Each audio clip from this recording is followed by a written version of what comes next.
कहानी की शुरुआत में हम डोगजा नाम के एक लड़के को देखते हैं जिसे स्कूल में कुछ बेकार बच्चे बहुत परेशान करते थे।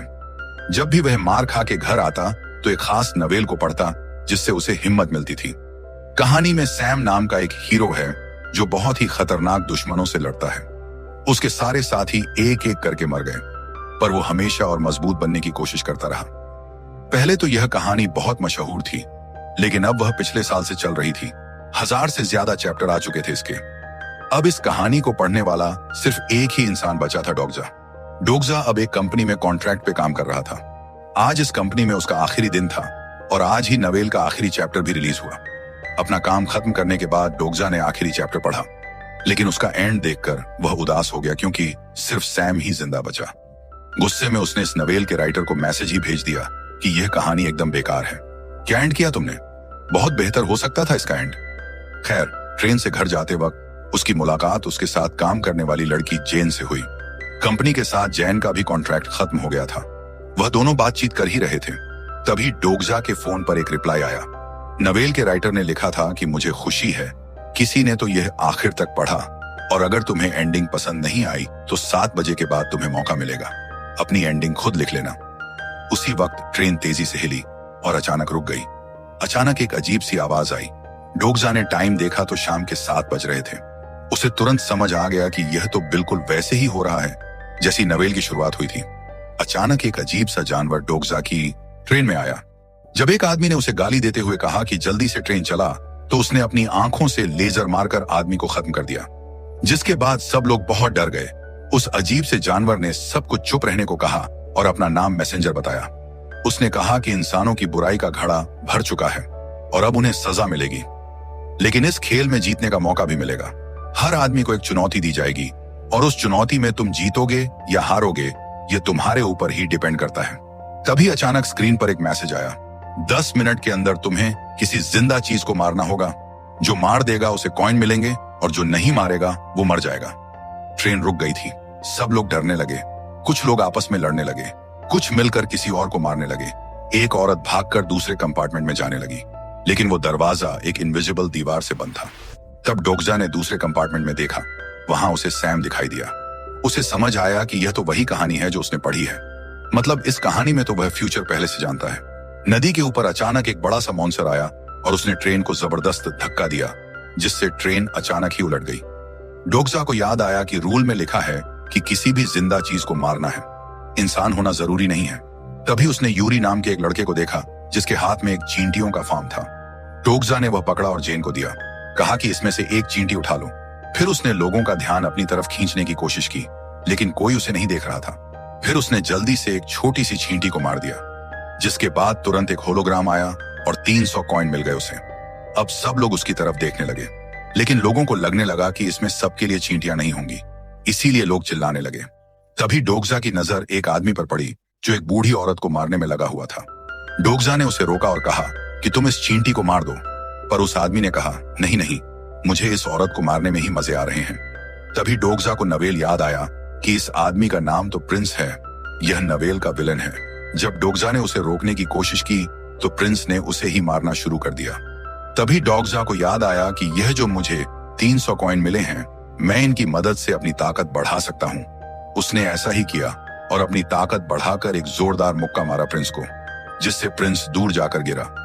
लेकिन प्रिंस के पास भी अपनी कुछ खतरनाक ताकत थी, जिन्हें जगाते ही उसके आसपास अंधेरा छा गया और फिर वह बड़े जबरदस्त तरीके से डोगजा की धुलाई करने लगा। तभी चींटियों का डब्बा नीचे गिर गया और उसमें से एक ट्यूब निकली जिसके अंदर कई सारी चींटियां थीं। डोगजा ने वह तोड़ दिया और उसे बहुत सारे कॉइन्स मिल गए। अब उसने अपनी स्पीड और अटैक सहन करने की ताकत भी बढ़ा दी और अपनी बढ़ी हुई ताकत के चलते प्रिंस को हरा दिया। अब प्रिंस रोने का नाटक करते हुए बोला कि मैं दोबारा नहीं मारूंगा तुम्हें, मुझे एक चींटी दे दो ना प्लीज। लेकिन डोगजा ने कहा कि तू इस कहानी का हिस्सा बनने के लायक नहीं है।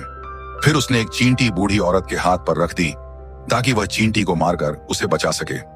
लेकिन जब टाइमर 0 पर हुआ तो उसने देखा कि वह चींटी अभी भी जिंदा थी। वह बूढ़ी औरत की मुट्ठी से बाहर निकल आई और उस नवेल में आगे जाने वाला प्रिंस पहले ही लेवल पर मारा गया, लेकिन साथ ही वह बूढ़ी औरत भी मर गई। मैसेंजर वापस आया और बोला कि उनके कंपार्टमेंट में सिर्फ 17 इंसान बचे हैं। इस अजीबोगरीब दुनिया में सभी तारों को शक्तिशाली जीव बताया गया है जो दूर से इंसानों की तकलीफ देखकर मजे लेते हैं। मैसेंजर ने बताया कि अब उन सबको तारों की तरफ से अलग अलग गिफ्ट मिलेंगे। सबको एक लिस्ट दी गई जिसमें लिखा था कि कौन सा तारा उन्हें स्पॉन्सर करना चाहता है। डोगजा ये बात पहले से जानता था कि यह स्पॉन्सरशिप कोई बहुत बढ़िया चीज नहीं है। कभी ना कभी उन्हें भी बदले में कुछ देना होगा और वह चीज कुछ भी हो सकती है। इसीलिए उसने फैसला किया कि अभी के लिए उसे कुछ नहीं चाहिए। तभी ट्रेन अचानक से हिलने लगी। नदी का वो बड़ा सा मॉन्स्टर उन्हें नीचे खींच रहा था। डोगजा ने देखा कि टॉम नाम का एक फौजी दरवाजा खोलने की कोशिश कर रहा था। डोगजा को याद आ गया कि यह भी एक खास कैरेक्टर है। डोगजा ने उसे बताया कि तुम्हारे पास छुपी हुई ताकत है, उसे एक्टिवेट करो। टॉम ने किसी तरह अपनी छुपी हुई ताकत को जगाया और दरवाजा खोल दिया, जिसके बाद सब लोग तुरंत बाहर निकल गए। डोगजा ने देखा कि यूरी अंदर अपनी चींटियों के मरने से बहुत दुखी था, तो उसने अंदर जाकर जल्दी से उसे बाहर निकाला। सब भाग ही रहे थे कि तभी एक नई आवाज आई। अगली स्टेज शुरू हो चुकी है। उन लोगों को अब वह ब्रिज पार करना था। नदी में से वह बड़ा सा मॉन्स्टर दोबारा निकला और ब्रिज का एक बड़ा सा हिस्सा तोड़ दिया, जिससे एक बहुत बड़ा गैप बन गया।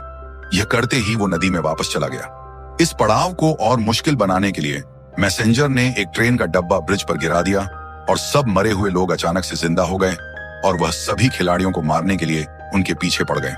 रुक जाओ और टॉम ने अपनी ताकत से उन लोगों से लड़ने की कोशिश की, लेकिन वह सब बहुत ज्यादा थे। तभी अचानक जेन की स्किल एक्टिवेट हो गई। उसने अपनी ताकत से थोड़ी देर के लिए उस कैप के ऊपर पुल सा बना दिया और सब लोग भागकर उसे पार करने लगे। डोग जहां आगे की कहानी जानता था, तो उसने सबको बताया कि जल्द ही यहां जहरीली गैस फैलने वाली है। उसने फैसला किया कि सबसे पास वाले सबवे स्टेशन में जाना चाहिए और फिर उसे याद आया कि नवेल का हीरो सैम आखिर में वहीं मर गया था जब वह एक ड्रैगन से लड़ रहा था। वह अपनी एक खास ताकत का इस्तेमाल करके कहानी की शुरुआत में वापस आ गया था, जबकि स्टेशन में बाकी सब लोग मर गए। डोगजा ने सोचा कि अगर उसे सबको बचाना है तो सैम को जिंदा रखना होगा ताकि वह अपनी ताकत से गेम को रिसेट ना करे। उसने फैसला किया कि वह सैम को बता देगा कि आगे क्या होने वाला है, जिंदा रहने में उसकी मदद करेगा। उधर सैम अपनी तलवार और बंदूक से अटैक करके दुश्मनों को खत्म कर रहा था। फिर वह डोगजा के पास आया और बोला कि तूने क्या किया?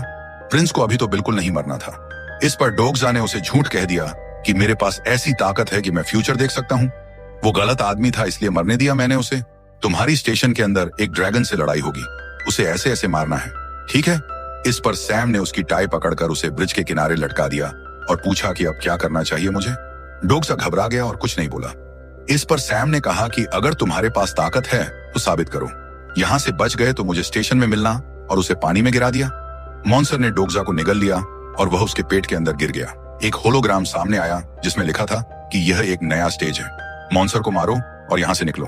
अंदर मैसेंजर भी था जो तारों को यह लाइव स्ट्रीम दिखा रहा था। डोगजा ने उसे उसके असली नाम से बुलाया और वह नाम सुनते ही मैसेंजर बौखला गया। उसने मैसेंजर से पूछा कि मैं सभी तारों के बीच में फेमस हूं ना? अभी काफी अच्छा कर रहा हूं मैं गेम में। इस पर मैसेंजर ने हामी भरी, जिसके बाद डोगजा ने उसे ब्लैकमेल किया।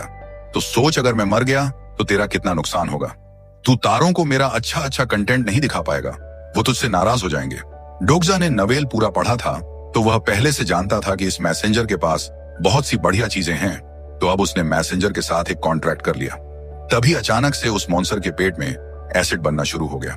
इस पर डोगजा ने मैसेंजर से कहा कि मुझे जल्दी से कुछ स्पाइक्स खरीदने हैं ताकि एसिड उसके पेट से बाहर निकल ही ना पाए। यह तकनीक भी उसने नवेल से सीखी थी। उस मॉन्स्टर के पेट में ऐसी बहुत सी जगहें थीं जहां से एसिड निकलना था, लेकिन डोगजा ने एक के बाद एक वो सारी बंद कर दी, जिसके बाद वो मॉन्स्टर अंदर से मर गया। डोगजा ने यह पड़ाव भी पार कर लिया था। बाद में उसने मॉन्स्टर की खाल फाड़कर उसका न्यूक्लियस भी निकाल लिया और उसने मैसेंजर से कहा कि इसे अपनी दुकान में बेच दो, मैं बाद में बताऊंगा मुझे क्या चाहिए। उसके बदले में मैसेंजर ने उसे कुछ तोहफे दिए, जिसके अंदर एक मास्क भी था। डोगजा ने मास्क पहना और बाहर निकला, क्योंकि जहरीली गैस अब हर तरफ फैल चुकी थी। जल्द ही वह नदी के किनारे बाहर निकला और उसके फोन पर बहुत सारी स्पॉन्सरशिप रिक्वेस्ट आने लगी, तो उसने फोन की नोटिफिकेशन ही बंद कर दी। फिर डूग एक स्टोर के अंदर गया जहां उसने खाना ढूंढा और कुछ डेड बॉडीज देखी। वहां 2 लड़कियां मर चुकी थी और तीसरी बस मरने ही वाली थी। अचानक एक मॉन्स्टर ने खिड़की तोड़ दी, तो डोगजा ने उस लड़की को उठाया और भागने लगा। मॉन्स्टर उसके पीछे दौड़ रहा था और रास्ते में सब कुछ तोड़ता हुआ गया। डोगजा किसी तरह सब स्टेशन के अंदर घुस गया और गेट गिरा दिया, जिसके बाद वो मॉन्स्टर उसी गेट से टकरा गया। बाहर कुछ गुंडे खड़े थे। वो हैरान हो गई यह देखकर कि वह लड़की हिना अभी भी जिंदा है। डोगजा को याद आया कि नवेल में इन्हीं लोगों ने हिना को बुरी तरह मारा था। उसने अपने पास मौजूद 1500 कॉइन्स अपनी ताकत बढ़ाने पर खर्च कर दिए और एक के बाद एक सबको पीटना शुरू कर दिया। उनके लीडर के पास भी किसी तरह की ताकत थी। उसने अपनी ताकत को जगाया भी, लेकिन डोगजा ने उसे शांत कर दिया। तभी अचानक बाकी के गुंडे मिलकर हमला करने वाले थे, पर फिर एक बचा हुआ ग्रुप वहां आया जिनमें टॉम सबसे आगे था। उसे देखकर वह सभी गुंडे पीछे हट गए। ट्रेन वाले लोग भी वहीं थे। जैन ने बताया कि देश का एक बड़ा नेता भी उन लोगों के साथ है। अब वह सभी बचे हुए लोगों का लीडर बन गया था। वह नेता कहने लगा कि जिसके पास भी ज्यादा कॉइन्स हैं, उसे सब में बांट देने चाहिए। इसी तरह से वह सब लोग आगे बढ़ पाएंगे। उधर उस बच्चे यूरी की भी शक्ति जाग गई थी। वो कीड़ों से बातचीत कर सकता था। तभी डोगजा ने पूछा कि सैम कहाँ है, पर बाकी सब उसे नहीं जानते थे। तभी डोगजा ने सोचा कि शायद उसके अलग फैसलों से कहानी बदल गई है। तभी कुछ आदमियों ने सबको